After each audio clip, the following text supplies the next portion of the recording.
Hi, very warm welcome. Good afternoon, it's Gene from Mavstar.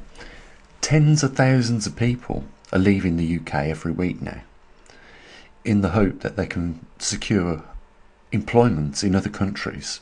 And I'm not talking European countries for sure. These are Asian countries where they're going.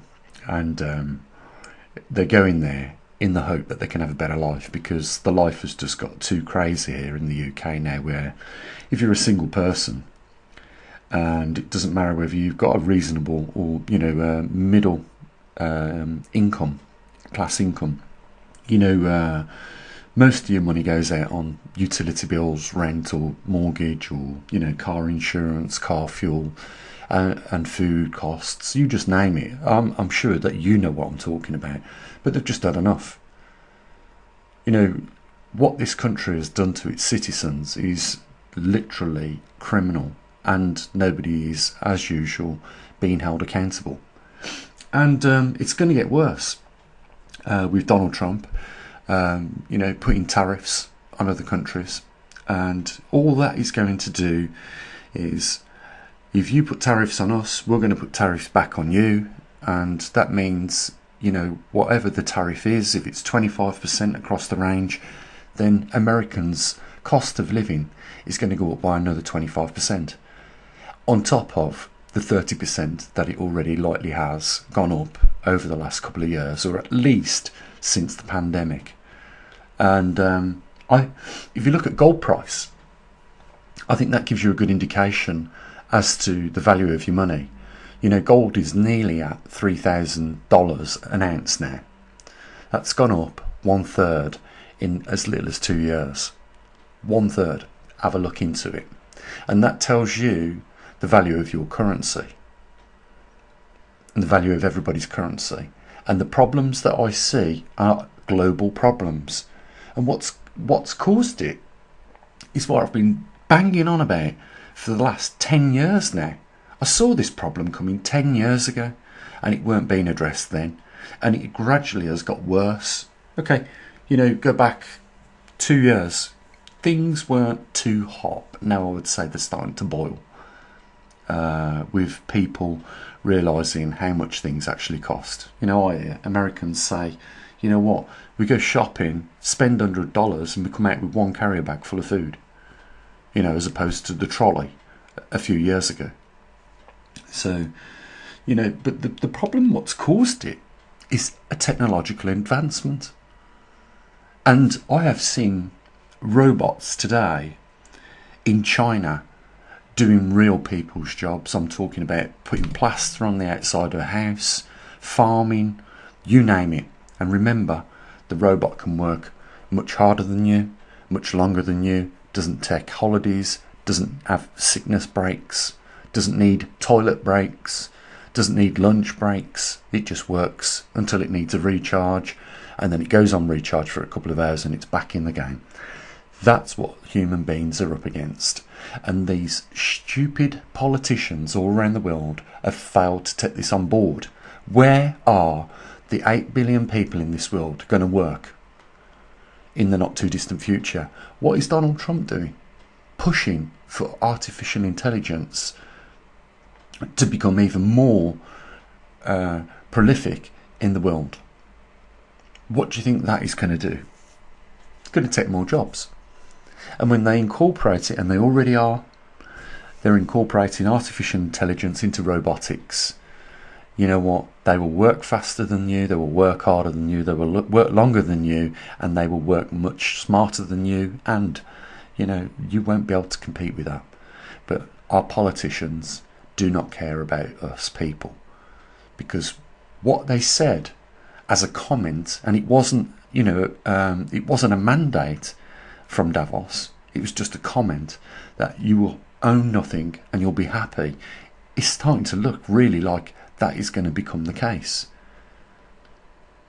If you work hard and you get a mortgage in the UK and you pay for your house, when you get into your elderly years, your adolescence, you become a retiree, maybe the likelihood of you becoming ill at that point is more likely than not than any other year in your life. Now, what will happen is the government won't give you no assistance because you have equity of perhaps, the average house now is £250,000 here in the UK. So you'll have equity of £250,000, which they will expect you to use before they put their hand in the pocket. So I'm just asking, where's the incentive to work at all? Where's the incentive to get a mortgage at all? And if property is what is the case now here in the UK, and I'm pretty sure the same around the world, because I know America's suffering with this, I know Europeans are suffering with this. If property is that expensive, then we need to come up with alternative ways. And some people in America have done that with SUVs or recreation vehicles, RVs. And they've been banned in so many states now because people are living almost rent-free once the initial purchase of the vehicle is done and dusted. And, buying these vehicles and living an alternative life now is a way to get on. I know even a family member that is at university, he can't afford, to pay for accommodation. So he's brought himself a small van, and that's where he lives at while he studies. What sort of life is this that we are creating for not just the younger generations, but for ourselves in the long run? Because, if it's not taken off you because you need medical attention at a later point in time, it will be taken off you through taxes. And that's why, I don't know whether you're aware that the farmers in the UK have been protesting. They had 3 big protests. I don't know whether the government are actually listening to them still, but maybe they need to notch it up a little bit and do something else, because it just simply isn't working. The government isn't listening. And what this is not just solely about, but partly about, is, the farmers are already working on a low budget. And the government have just come out with an inheritance tax on them of farms over £1 million.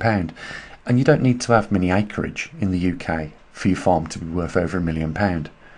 Yet that might have been passed down 3 or 4 generations of family members to you. And now you're faced with something that never has been the case in the previous generations. You're faced with a tax of probably 40%. I don't know exactly the total number, but 40% is almost half of that farm, and also the farm capacity. And if you're barely struggling at the moment to make ends meet because of the carbon taxes that have gone on fertilisers, then how, if you're subject to having another 40% removed from you just because a family member has passed it down to you now to carry on with, how are you going to make ends meet at that point when half of your business has gone to the government in taxes? I'm not a complete hater of Donald Trump, don't get me wrong. I do like the principle, but there are some things I don't like. I don't like the fact that he doesn't really seem to respect other countries' sovereignty. And I'm going to say that because he says we'll annex Canada, and we won't do it using military force, we'll do it using, tariffs and financially, bring them into the fold of being the 51st state. And then he said he was going to just take the Panama Canal off them, when, they had gifted that Panama Canal to the Panamanians. It was their doing. They decided that, whoever was in administration at that time sold it for $1 to the Panamanians. Now, when somebody buys something for regardless the amount, legally, they own it. You have relinquished your right to that. Now, I know that there are some policies that say, otherwise, but good luck with that. And the other thing is, saying that America is going to take control of Gaza. And then, we're going to take control of Greenland. These are sovereign countries where it would never happen as far as I'm aware of. The research that I've done on whether it's possible for Trump to do this, it would be impossible for it to happen other than the use of force.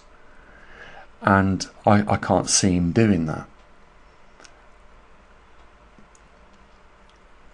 But you know, I don't disagree on the fact that he wants to clean house. I think it's a good thing.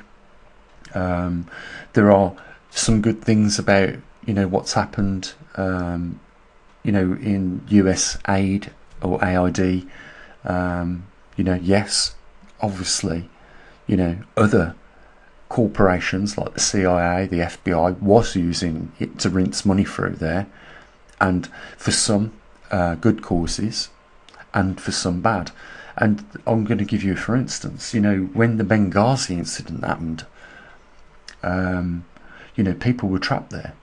American CIA, there was private and you know, military people working there, and you know, they had to bribe you know, the country members, and the you know, there was a, you know, almost a standoff between two parts of the army, and both of them had to be bribed off. I mean, we've all seen the film, haven't we? I think it's called 13 Hours, is it? Or something like that, I'm not sure. But it was all about the Benghazi incident. And they needed a bag of money. And without, you know, funds like that are able to access money, there would have to be a lot of bureaucracy in order to get your hands on that cash. So I'm not surprised that, you know, organisations like the CIA would have used USAID for that. And there was a lot of other good causes that USAID did, but it seems to me like it's all been shut down at the moment. Well, that's at least how we perceive it here on the other side of the pond, you know, watching our news. But unless we convince these politicians to understand one simple thing about the progression of technology, in the fact that it doesn't increase jobs, it actually dismantles and erodes jobs, and yet we are still expected to participate in a monetary system, then how do we access the money to participate in it if there simply isn't a job available for us? Because the corporations have made us redundant, because now we are just animals as opposed to skilled workers or practicing skilled workers. We got hit here at the observatory by 2/3 of our revenue already. Can you imagine that? You know, we was doing the latest pole position twice a month. We've dropped it to once a month, and that could go to once every 2 months at the rate things are going. But we have taken precautions here. You know, I've had to take precautions here in choosing another field of work where, you know, at the moment there is a demand for that. You know, that I think that's a smart thing to do, is, you know, don't just wait for the jobs to come back where you're skilled in. You know, get yourself retrained if you can afford to, or get some funding for that retraining. You know, do whatever you can, but don't just wait around for things to blow into your hands, because them days are gone, guys. So, you know, even I have had to look at other things now, other than what I was just about a couple of years ago on this channel, just about ticking over by, you know, doing. And at that point we was expanding. You know, we was putting more magnetometers out, more muon detectors. We was still doing the latest pole position, and we was also incorporating CO2, oxygen, muons, latest pole position in the Earth Alpha at a glance, and that hasn't happened for a while now, which is something I want to get onto over the next few days, see if we can get some time together to do that. But you know, I guarantee you the problem is simply technology. And if you look at China, I did mention that channel, China Observer, and I'm not affiliated to that channel. I've just come across it, and I was interested in how China is coping over since the pandemic, and it's not coping very well at all. again, they've lost 30% of their their spending power, and jobs are 5 times, 10 times harder to get there because of the sheer amount of number of people. And guess what they're doing? They are suggesting to each other on social media websites. I suppose they're using VPNs because if the CCP was to come across it, they would shut them down. But what they're suggesting is go and work over abroad, somewhere like the Philippines, Malaysia, Thailand, other countries, because it's easier for you to get work in those countries than it is right now in China. And the population is against them. They have 1 billion people in the country. And, when there is a surplus of anything, guys, what happens? The value goes down. And that is what is slowly catching up to the West and the European countries. So, you should think of either reskilling yourself if you're struggling to get employment, starting up a very low-scale business which doesn't require a lot of money. And that can be done online if you've got a good idea. You won't need a lot of cash. Or, start, casing out your local bank and rob it. I'm just joking. No, but things are hard. And I think everyone around the world is feeling it. It's just not one country anymore that goes through a recession. This is, I think, what we witnessed back in the 1900s, early 1900s. And, it is looking like more of a Great Depression than a recession. So, guys, I won't hold my breath, and it's not mandatory. The link is down there if you want to help support what we do here.